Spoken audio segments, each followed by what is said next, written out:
This episode is brought to you by Voco Hotels by IHG, where you should prepare to be charmed. From Chicago to Myrtle Beach to Saranac Lake, each Voco in the U.S. has its own local flavor and unique detail. Our hosts welcome you with little extras, and you'll find rooms for catching up on me time and full-service bars and restaurants that are perfect for us time. Come on in and live the Voco life and book your next stay at vocohotels.com. VOCO hotels.com.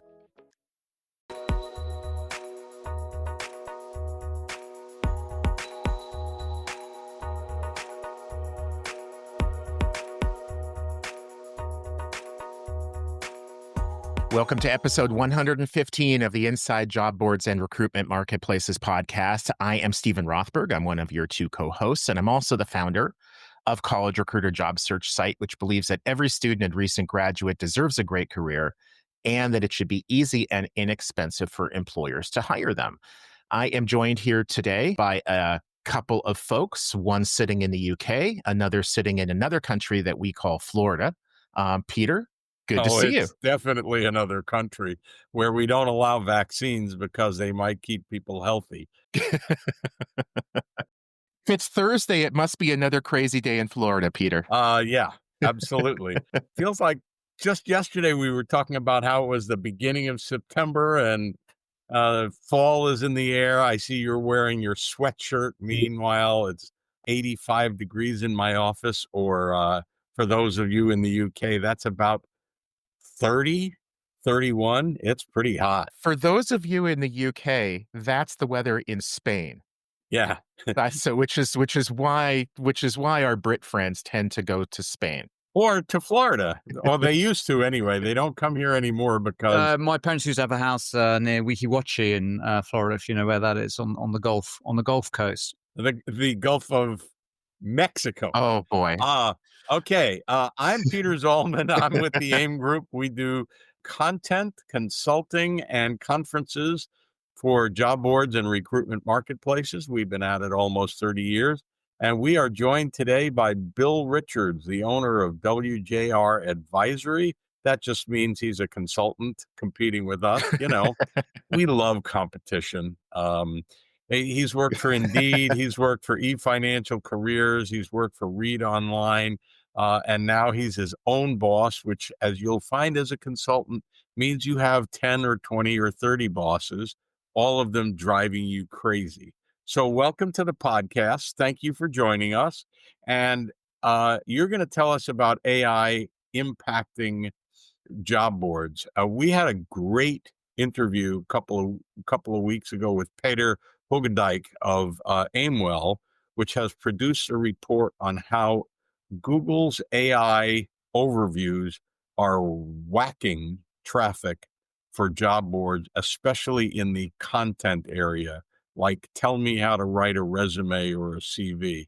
Why don't you talk about the impact on traffic, and then you can talk more generally about what you're doing with AI and how job boards can benefit rather than being decimated. Sure, happy to, Peter. Thank you very much for inviting me. Look, I think it's a whole brave new world. I call it the AI arms race, really, with within the online recruitment space. Inevitably, just over the past couple of years, as we're all aware, the advent of generative AI in particular, the ChatGPTs of this world, is really changing the whole landscape in online recruitment, referral traffic, where candidates are going, job seekers are going to find their jobs, and inevitably that's having an impact on traffic in many ways within the online recruitment space and in the general search space, I would say.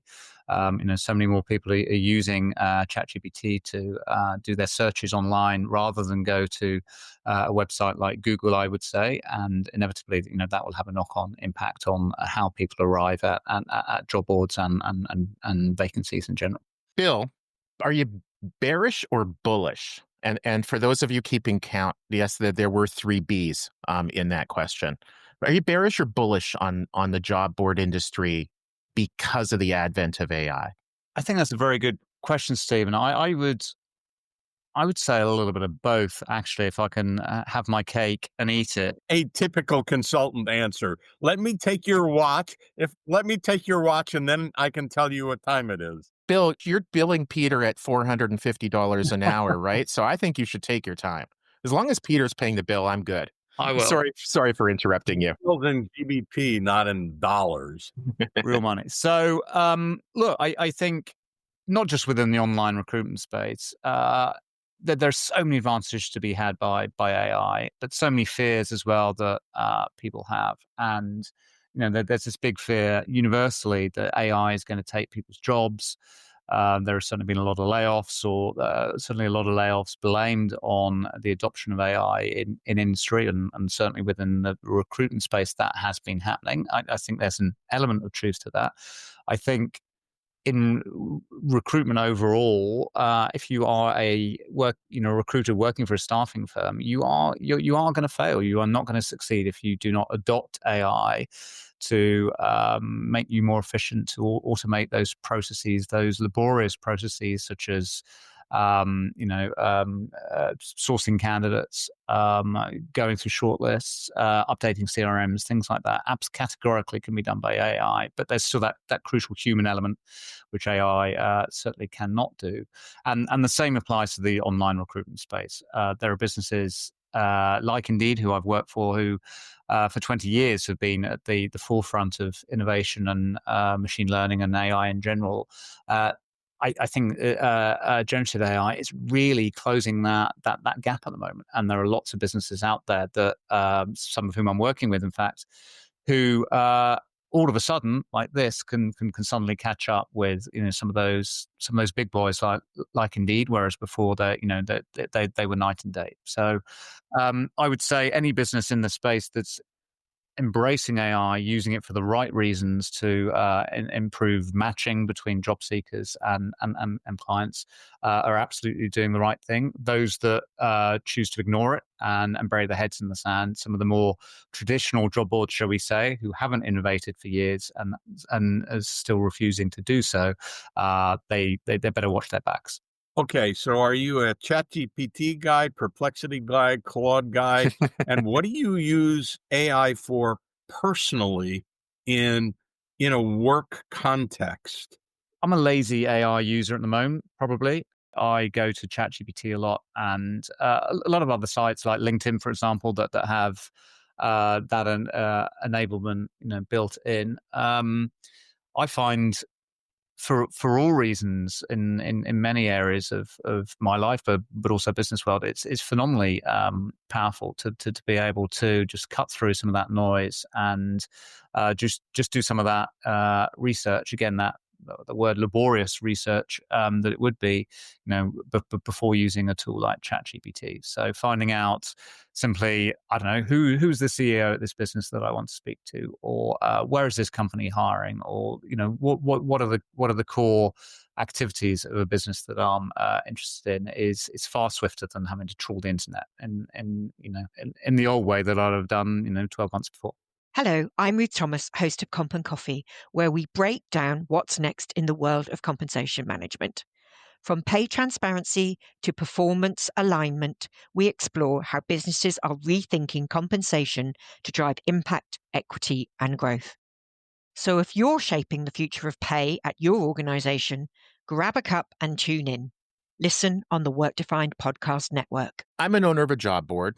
I think that the vast majority of our listeners are either owners, leaders, closely related to the space like the two of you. I think it's one thing to say, I understand the changes that have happened in our industry. It's another thing to kind of use a crystal ball and say, Sure. What do we think is coming in the next 12, 24, 36 months? Or I'm not sure what that is in metric. Just kidding. When you're talking to your clients and they're trying to look around the corner and get prepared for something that hasn't come yet, what are you telling them? That's an excellent question. Peter, for the record, I got 2 excellent questions and you have 0 so far. I've been looking at the timer, and let me tell you, the reason you're having excellent questions is because they go on and on and Hey, on. fully recovered lawyer and paid by the word.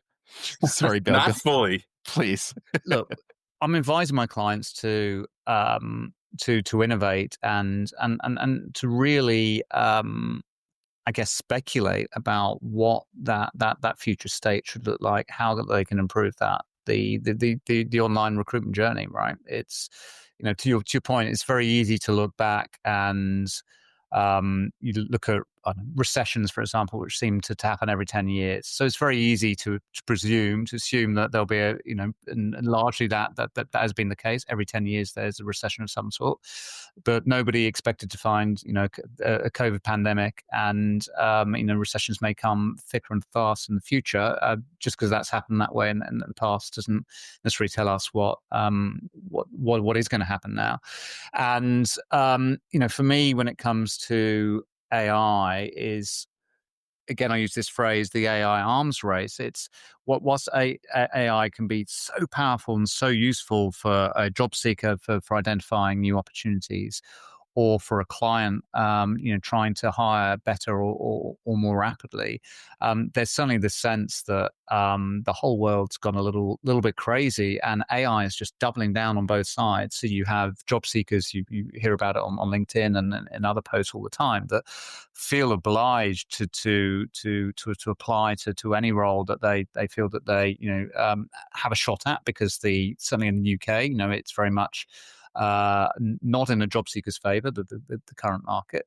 But of course, that exacerbates the problem for clients when, ideally they would be receiving, 20 or 25 quality applications, yet they're receiving 200, 300, 500. So equally, they're having to use AI to sort the wheat from the chaff and try to determine which are the best candidates who applied for their jobs. So whilst AI is assisting both those processes, both sides of that equation, it's just exacerbating the problem. And what we need to do, I believe, is to find a solution to actually pare back that activity and use AI to better match the right job seekers with the right opportunities.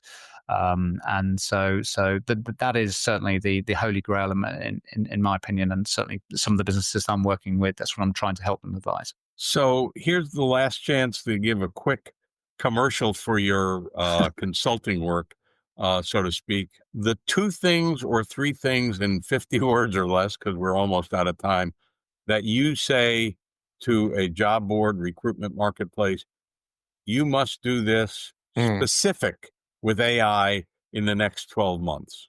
There you go. That was easy. That was easy, and an excellent question. But it's still 2-1. It's still 2-1. Look, I think I can say that quite succinctly. It's, I sort of mentioned it. It's matching, right? How can AI be adopted to better find the there's no such thing as a perfect candidate, but the people who are really the job seekers that a company is trying to find, and how are you going to help job seekers find those opportunities? It's as simple as that, really, because at the moment AI is just complicating matters. It's doing a lot of good stuff. But we can streamline this and just make that, frictionless hiring work so much better. Are you seeing any difference in different geographic areas? Does the UK look different than the EU, look different than Canada, US, Australia, etc.? Or do you think that these issues are universal? I think those issues are largely universal, but clearly every market has its own complexities, its own idiosyncrasies.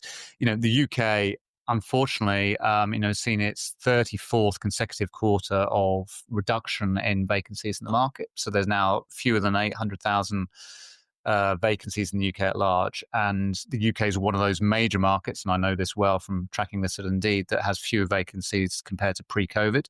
Whereas certainly the US and France and Germany, all with different challenges in their economies, are all maintaining a job volume in the market higher than they saw before the pandemic. So there's certainly differences there.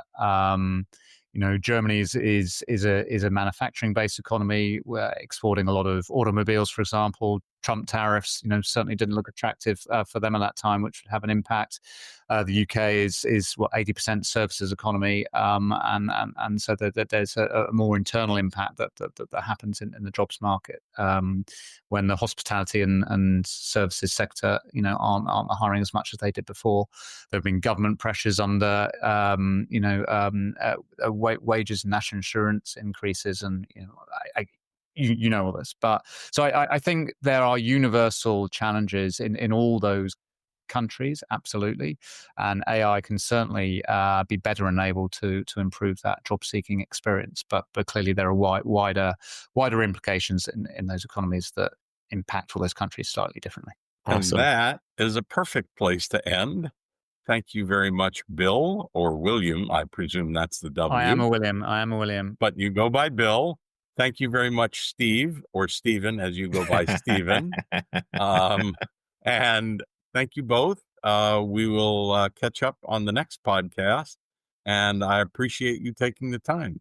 Thank you, Stephen, for organizing this, as disorganized as it was, and we will catch up soon. Take care. Take care.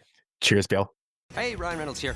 Wishing you a very happy half-off holiday, because right now Mint Mobile is offering you the gift of 50% off unlimited. To be clear, that's half price, not half the service. Like, Mint is still premium unlimited wireless for a great price. So that means a half day, yeah? Give it a try at mintmobile.com/switch. Upfront payment of $45 for 3-month plan, equivalent to $15 per month required. New customer offer for first 3 months only. Speed slow after 35 gigabytes if network's busy. Taxes and fees extra. See mintmobile.com. Every minute your finance team spends wrestling with data is a minute lost. Insight Software's AI-powered insights instantly move you from complexity to clarity. Automated analysis, real-time reporting, strategic recommendations, all at your fingertips. Transform how your finance team works and watch your business grow. Stop wasting time. Start making smarter decisions. Learn more at insightsoftware.com/AI.